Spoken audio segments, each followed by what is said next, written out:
नमस्कार, स्वागत है आपका प्रोफेशनल एस्ट्रोलॉजी पर। मैं यशराज तिवारी आज आप सभी के सम्मुख उपस्थित हुआ हूं मई 2025 के मासिक राशिफल को लेकर।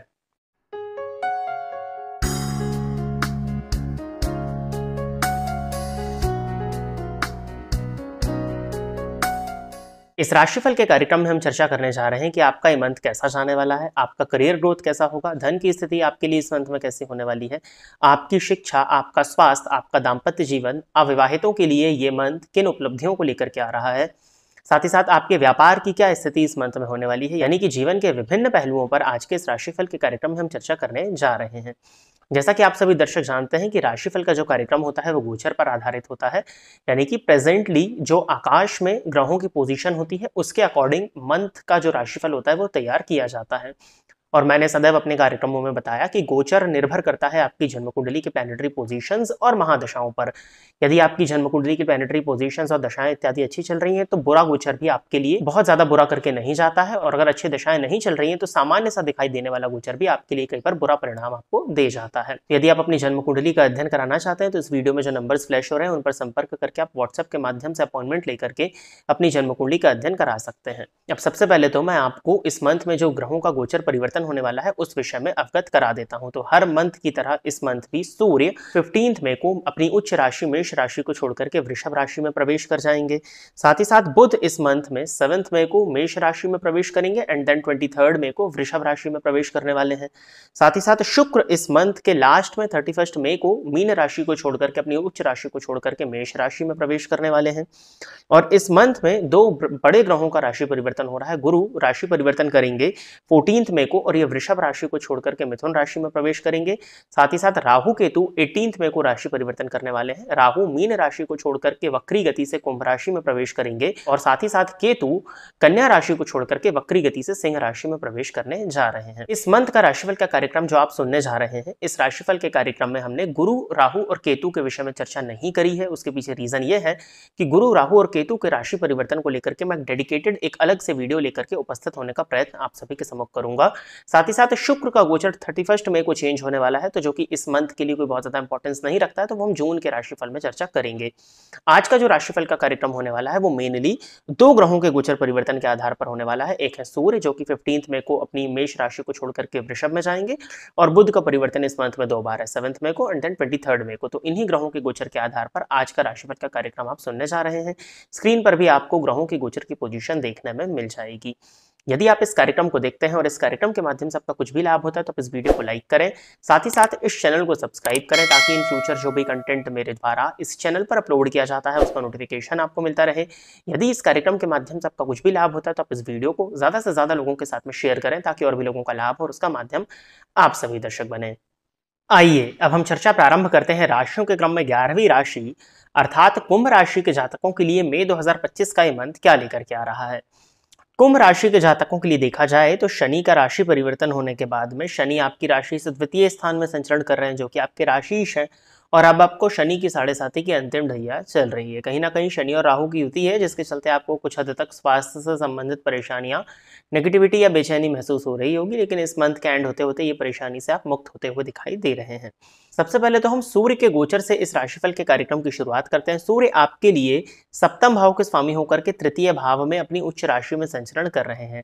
तीसरा घर पराक्रम और पुरुषार्थ का है और कहीं ना कहीं सूर्य भी पराक्रम और पुरुषार्थ के लिए जाने जाते हैं। सूर्य का आपके लिए तृतीय भाव में उच्च राशि में गोचर करना बहुत ज्यादा बेनिफिशियल और बहुत ज्यादा बेहतर माना जाएगा। इसके पीछे सबसे बड़ा कारण यह है कि तृतीय भाव में जब उच्च राशि में सूर्य संचरण करेंगे तो आपके पराक्रम और आपके पुरुषार्थ में वृद्धि करने वाले हैं।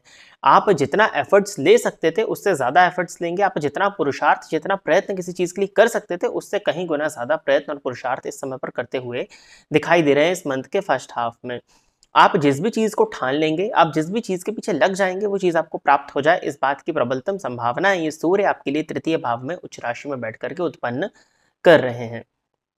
साथ ही साथ तीसरे भावगत सूर्य छोटे भाई बहनों के भी पद में वृद्धि और उनके जीवन में भी एक नई बहार आए, इस बात को प्रदर्शित करती है। साथ ही साथ यदि आप अपने बिजनेस को, अपने वर्क को ऑनलाइन माध्यम से प्रचारित करना चाह रहे थे, ऑनलाइन अपने बिजनेस का प्रचार प्रसार करना चाह रहे थे, तो ये सूर्य आपको उस मामले में काफी हद तक हेल्प करते हुए दिखाई दे रहे हैं। इसके साथ ही साथ आपके पुरुषार्थ, आपके पराक्रम के साथ साथ आपके आत्मविश्वास में भी वृद्धि होती हुई दिखाई दे रही है। कहीं ना कहीं इम्पल्सिव डिसीजंस आप ले सकते हैं, उन इम्पल्सिव डिसीजंस को लेने से आपको इस मंथ में बचना चाहिए। बट आप कुछ ऐसे निर्णय भी इस समय पर लेने वाले हैं जिन निर्णयों को लेने के बाद में आपको आने वाले समय में अच्छी उपलब्धि देखने में मिल जाए। सूर्य की दृष्टि भाग्य स्थान पर होने के चलते आपको आपके भाग्य का साथ भी मिलेगा, और जितना आप एफर्ट्स करेंगे उसके अनुकूल ही आपको आपके भाग्य का साथ मिलता हुआ दिखाई दे रहा है। आपके जीवन साथी के पराक्रम और पुरुषार्थ में वृद्धि होगी। आपकी और आपके जीवन साथी के साथ में किसी तरह की यात्रा भी हो सकती है, और आपके व्यापार के विकास में आपका जीवन साथी भी सहयोगी हो, इस बात की पॉसिबिलिटीज भी आपकी गोचर कुंडली साफ प्रदर्शित कर रही है। 15 मई के बाद में सूर्य राशि परिवर्तन करके चतुर्थ स्थान में संचरण करना प्रारंभ करेंगे, तो चतुर्थ स्थान में सूर्य दिग्बल से सर्वथा विहीन हो जाते हैं। अब जब चतुर्थ स्थान में आपके लिए सूर्य आएंगे तो ये कहीं ना कहीं हृदयजन्य रोग, हार्ट से संबंधित परेशानियां, सीने में जलन इत्यादि की शिकायत, अपच की शिकायत आपके लिए क्रिएट कर सकते हैं। चतुर्थ स्थान में सूर्य आने के चलते माता और पिता दोनों के ही स्वास्थ्य का आपको ध्यान देना होगा। दोनों के ही स्वास्थ्य में परेशानियां उत्पन्न हो सकती हैं। फलतः आपको अपनी हार्ट की हेल्थ का, इसके साथ ही साथ अपने पेरेंट्स की, मदर और फादर दोनों की ही हेल्थ का बहुत ज्यादा ध्यान देने की जरूरत है। चतुर्थ स्थान में सूर्य होने के चलते घर में कलह का वातावरण भी हो सकता है, क्योंकि इस सूर्य पर शनि की दृष्टि पड़ रही है। इसके साथ ही साथ में आप भी अपने चित्त की अशांति, मन की अशांति, बेचैनी महसूस कर सकते हैं, जिसके लिए मैं उपाय आपको अभी आने वाले टाइम पर बता दूंगा। सप्तम भाव के स्वामी बने हुए सूर्य चतुर्थ स्थान में संचरण करेंगे और शनि की दृष्टि से दृष्ट होकर के संचरण करेंगे, तो कहीं ना कहीं जीवन साथी के स्वास्थ्य में भी परेशानियां या जीवन साथी के साथ में भी मतभेद कोई प्रदर्शित करता है, तो इस बात पर आपको ध्यान देने की जरूरत होगी। लव लाइफ के पॉइंट ऑफ व्यू से देखा जाए तो आपके लिए पंचम भाव के स्वामी बुध द्वितीय भाव में संचरण कर रहे हैं, और जब पंचम भाव के स्वामी द्वितीय भाव में संचरण कर रहे हैं तब भी वो चूंकि वो राहु के साथ है, तो आपको अपनी वाणी पर थोड़ा सा नियंत्रण रखना चाहिए, नहीं तो आपकी वाणी की कड़वाहट की वजह से आपके लव एंड रिलेशनशिप में परेशानियां आ सकती हैं। 7 मई के बाद में बुध राशि परिवर्तन करके तृतीय स्थान में संचरण करना प्रारंभ कर देंगे, तब प्रेम संबंध में कुछ हद तक स्थितियों में सुधार आप महसूस कर सकते हैं। इसके साथ ही साथ विद्यार्थियों के पॉइंट ऑफ व्यू से ये समय काफी ज्यादा अच्छा होगा। आप जो पुरुषार्थ और जो पराक्रम की मैंने बात करी है, आप अपने ज्ञान को विकसित करने में लगाएंगे, और जो भी चीजों को आप इस मंथ में पढ़ते हैं वो आने वाले समय में आपके लिए काफी ज्यादा बेनिफिशियल हो जाएगी। तृतीय भाव में बुध होने के चलते पड़ोसियों इत्यादियों के साथ भी जो संबंध आपके खराब हुए थे तो वो सुधर जाएंगे। साथ ही साथ मीडिया, बैंकिंग या फाइनेंस और प्रकाशन के क्षेत्र से यदि आप जुड़े हुए हैं तो भी आपके लिए समय काफी ज्यादा बेहतर 7 मई के बाद में होता हुआ दिखाई दे रहा है। 23 मई के बाद में बुध राशि परिवर्तन करके आपके लिए चतुर्थ स्थान में आएंगे, तो पंचमेश का चतुर्थ स्थान में जाना 23 मई के बाद में कहीं ना कहीं लव एंड रिलेशनशिप में कुछ हद तक परेशानियां या गलतफहमी या ब्रेकअप की स्थितियां निर्मित हो सकती हैं, और माता के स्वास्थ्य में परेशानियां आपको देखने में मिल सकती हैं। इन दो चीजों का आपको ध्यान देना है। बाकी चतुर्थ स्थान में बुध होने के चलते करियर में आपको ग्रोथ देखने में मिलेगी, करियर में विकास, करियर में प्रमोशन इत्यादि यदि आप चाह रहे थे तो 23 मई के बाद में वो होता हुआ दिखाई दे रहा है। किसी तरह के वाहन इत्यादि को लेकर के आपका कोई मसला फंसा हुआ था, भूमि इत्यादि को लेकर के कोई मसला फंसा हुआ था, या प्रॉपर्टी को लेकर के कोई भी मैटर था, तो वो सॉल्व हो, इस बात की पॉसिबिलिटीज आपके लिए आने वाले समय में इस मंथ में बनते हुए दिखाई दे रही हैं। तो इस बात पर भी आपको काम करने की आवश्यकता इस मंथ में होगी। व्यापार तो अच्छा ही चलता हुआ दिखा रहा है, व्यापार में कहीं कोई दिक्कत नहीं दिखती है। मंगल और केतु के मध्य सप्तम भाव आपका पापकर्तरी योग में है, तो पार्टनरशिप में यदि आपका बिजनेस है तो थोड़ा सा वहां पर ध्यान देना पड़ेगा। इसके अलावा तो बिजनेस आपका ओवरऑल अच्छा ही दिख रहा है। करियर में भी ग्रोथ है, बट हाँ, बॉस के साथ में रिलेशंस आपके खराब हो सकते हैं, स्पेशली 15 मई के बाद में। तो बॉस, उच्च अधिकारियों के साथ में आपके रिलेशंस कुछ हद तक बिगड़ सकते हैं।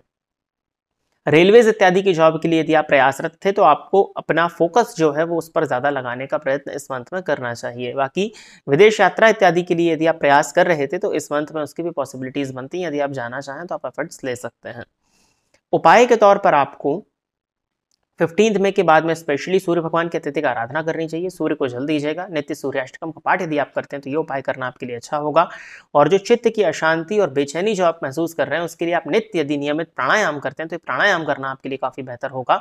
और साथ ही साथ सोमवार के सोमवार शिव जी के मंदिर में जाकर के शिवलिंग पर यदि आप दुग्ध अर्पित करें एंड इसके बाद में साफ जल से अभिषेक करें तो ये उपाय करना भी आपके लिए इस मंथ में आपकी काफी हद तक परेशानियों को दूर करने वाला साबित होगा। बाकी अपनी हेल्थ का थोड़ा सा ध्यान दीजिएगा। इसके अलावा और कोई भी चिंता आपके लिए गोचर कुंडली के आधार पर नहीं दिखाई देती। तो प्रिय दर्शकों, ये था कुंभ राशि के जातकों के लिए मई 2025 का राशिफल। आशा करता हूं कि कुंभ राशि के जातक मेरे द्वारा बताए गए इस राशिफल के कार्यक्रम से संतुष्ट होंगे। यदि आप इस कार्यक्रम को देखते हैं और इस कार्यक्रम के माध्यम से आपका कुछ भी लाभ होता है तो आप इस वीडियो को लाइक करें, साथ ही साथ इस चैनल को सब्सक्राइब करें ताकि इन फ्यूचर जो भी कंटेंट मेरे द्वारा इस चैनल पर अपलोड किया जाता है उसका नोटिफिकेशन आपको मिलता रहे।